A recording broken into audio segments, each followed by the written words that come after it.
So when we look at the lyrical etude, the first thing we want to notice is that it's in the key of G major, and there are some sections of it that are in E minor as well. But what's really important to note is the tempo.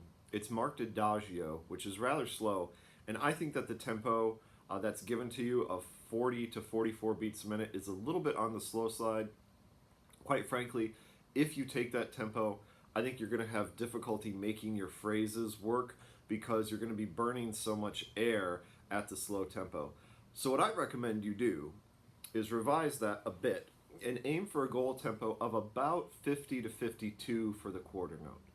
And what that's going to allow you to do is not only make your phrases, but it's also going to allow you a little bit of tempo ahead of 50 or 52 beats a minute and also under 50 or 52 beats a minute so that you have some room for flexibility with the tempo and that you can employ rubato as you're playing this without absolutely killing your musical momentum.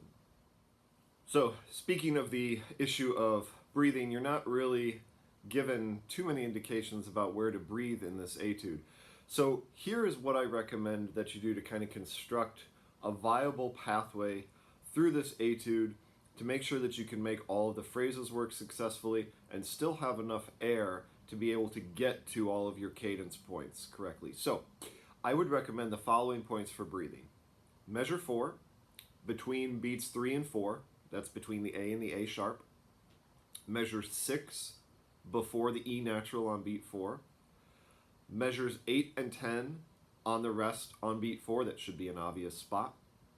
Measure 15, after the G dotted quarter note. You're welcome to break that slur there if you needed to grab a breath. Measure 18 after the half note. Measure 20 after the dotted quarter note. Measure 23 before beat 4. And then also, if needed, you can sneak a breath on beat 3 of measure 26. To do that, you're going to have to cut the tie on the D just a little bit short, but it's okay if you need to sneak a breath there, and then just make sure that you come in on the 16th note triplet in time. Make sure also that as you're going through here that you carry your accidentals through their respective measures. The one that's going to stick out right away if you don't do that is the C sharp in measure 7. So understand that you have a C sharp that's introduced when you're coming down the scale from A to A, but the final note of the measure is also a C sharp because that accidental carries all the way through the entire measure. So it's really important that you get used to practicing this etude with a metronome. And the reason is because in spite of it being a lyrical etude, you really need a clear sense of consistent pulse to get all of these different rhythmic values to work. You have half notes, quarter notes, dotted quarter notes, eighth notes, regular 16th notes, 32nd notes, 16th note triplets. So we really have to make sure that the relationships between all of these different rhythmic values is true.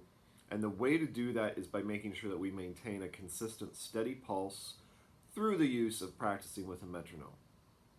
But it's difficult, I think, sometimes to look at these rhythms that are rather fast, like, for example, the 32nd notes in measure 7 is one example. The 16th note triplets as you get closer to the end of the etude is another example. We look at that and we sort of are led to believe that those notes go super fast. And in fact, at the recommended tempo, either that ABA is given you or the revised suggestion that I've given you, they're not really that fast. And so again, being able to relate them to the metronome and the consistent pulse and making sure that those quicker rhythmic values have the correct relationship to the slower rhythmic values is really going to be important for you as you're preparing this. So don't panic. Those notes aren't really that fast. I think that what you need is to avoid having it be sort of a finger flail. And again, just make sure that all of those notes have a nice consistent air supply and are well supported and also very rhythmic as you are executing them. So what I suggest you do is that you put your metronome on the 8th note subdivision. So rather than quarter note equals 52, we'll say, I would put the metronome on 104 beats a minute because that would be the pace of the 8th note. And then that's going to better equip you to understand these relationships of, for example, the 32nd notes or the 16th note triplets. Because understand that within 1/8 note, there are 4 32nd notes, and within 1/8 note, there are 3 16th note triplets. And that you can sort of graft on to hopefully what you already know very well about subdivisions, so that you don't end up playing these notes faster or in some cases even slower than their intended value. As a final point, we want to address some musicality issues of phrasing. So in music like this etude, it's a common practice to sort of emphasize tension and de-emphasize resolution. And that, if we employ that element, that can really make for effective phrasing and frankly really mature musicality. So I would call your attention to 3 spots: measure 8, measure 16, measure 22. All of these deal with phrase endings.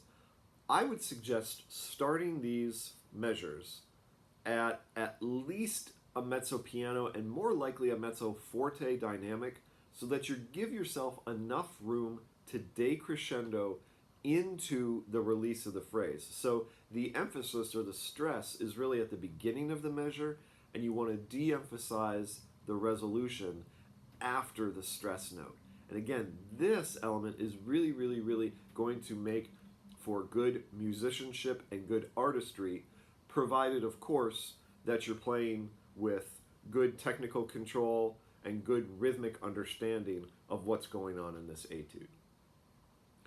Good luck as you prepare this. Please let me know if you have any questions.